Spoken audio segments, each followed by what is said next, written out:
Fix करवाने का कुछ गारंटी मिली है? बिस्मिल्लाहिर्रहमानिर्रहीम, इय्याका नअबुदु व इय्याका नस्तईन। जी बिल्कुल, आज हम यहाँ आए थे।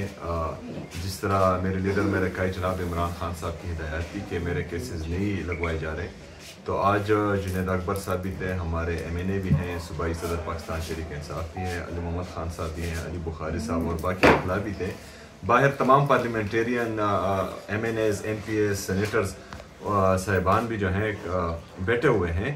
तो हम चाह रहे ये थे कि जिन केसेस में इल्तवा रहा है और नहीं लगाए जा रहे वजूहात पर, वो वजूहात जानने की कोशिश भी कर रहे थे और ये रिक्वेस्ट भी चीफ जस्टिस साहब से कर रहे थे कि ये केसेस लगाए जाएं।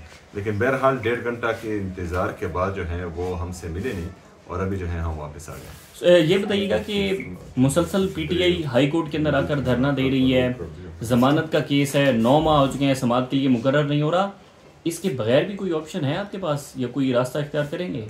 देखिए जी, ये मैं फिर कहूँगा कि ये सवाल आप हमसे ना करें कि इसके अलावा कोई रास्ता है। सवाल ये करें कि इंसाफ क्यों नहीं हो रहा, और ये हमसे नहीं करें, ये उनसे करें जो इंसाफ या अपने अदालती अहकामात मनवाने वाले हैं। और वो जो हैं अगर फ़र्ज़ करें अपने अहकामात नहीं मनवा पा रहे, तो फिर जो है जमहूरियत में और रास्ते हैं, उन रास्तों पर गौर किया जा रहा है। अच्छा CM साहब, ये बताइएगा, आप कानूनी ऑप्शंस एक्सरसाइज कर रहे हैं अब तक, इसके बाद अल्टीमेटली एहतजाज ही ऑप्शन बचता है, लेकिन सेनेटर फैसल वाटो हो, रैना सनाउल्लाह हो और दीगर हुकूमती हल्के हों, उनका ये कहना है कि अगर एहतजाज करते हैं तो रियासत ने एक फैसला कर लिया है, इन पर पाबंदी भी लगेगी और गवर्नर राज भी लग सकता है और फेंटा भी होगा, तो इसको कैसे रिस्पॉन्ड करते हैं? देखिए जी, ये तो सीधी सीधी बदमाशी है। अगर फ़र्ज़ करें आइन मुझे इस बात की इजाज़त देता है कि मैं पुरअमन एहतजाज करूं और उस आइन के उस आर्टिकल को बंदा नहीं मान रहा, कानून नहीं मान रहा, आइन नहीं मान रहा और वो बदमाशी कर रहा है, तो ये बदमाशी का इलाज तो फिर जो है हम क्या कह सकते हैं।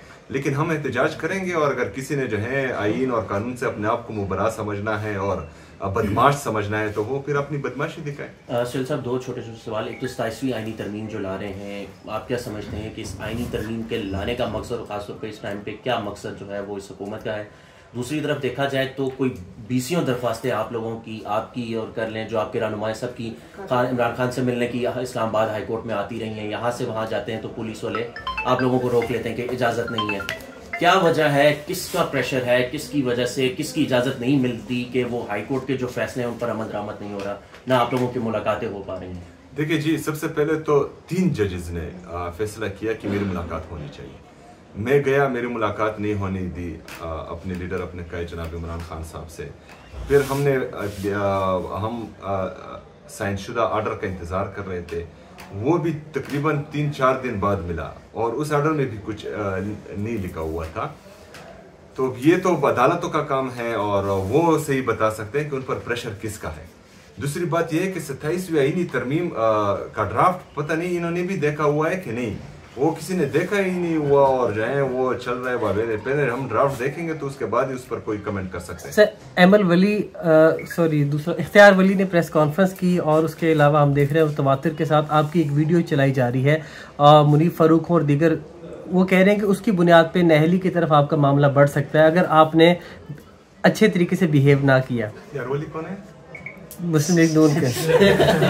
अच्छा, दूसरी बात मेरी नाअहली की है, तो नाअहली जो है मैंने तो पहले भी कहा था कि नाअहली ये कुर्सी ये चीज़ें छोड़ें, अपने मौक़िफ़ पर इमरान खान के नज़रिए पर अगर मेरी जान भी जाती है तो इस मौक़िफ़ से मैं पीछे नहीं हटूंगा इंशाल्लाह। अच्छा, एक ये कि इमरान खान जिस वक्त पेशावर गए थे उन्होंने ट्रेड रूट्स को के बहाल करने का कहा था और खैबर पख्तूनख्वा से आप अगर तोरखम की तरफ जाएं, लंडी कोतल और रास्ते में आपको पुराने ट्रेन के रास्ते पटरियां भी बिछी वो मिली हुई हैं जो तबाह हो चुकी हैं, तो वो ट्रेड रूट्स की बहाली की हद तक बतौर सूबाई हुकूमत वो क्या करेगी ताकि अपनी तरफ से कोई इनपुट हो सके? देखिए जी, हम तो बार बार कह रहे हैं कि हमारा तोरखम रूट या डिस्ट्रिक्ट खैबर ये गेटवे टू सेंट्रल एशिया है और सेंट्रल एशिया जो है एक बहुत बड़ा मार्केट है जिससे सिर्फ खैबर पख्तूनख्वा को नहीं पूरे पाकिस्तान को फ़ायदा हो सकता है।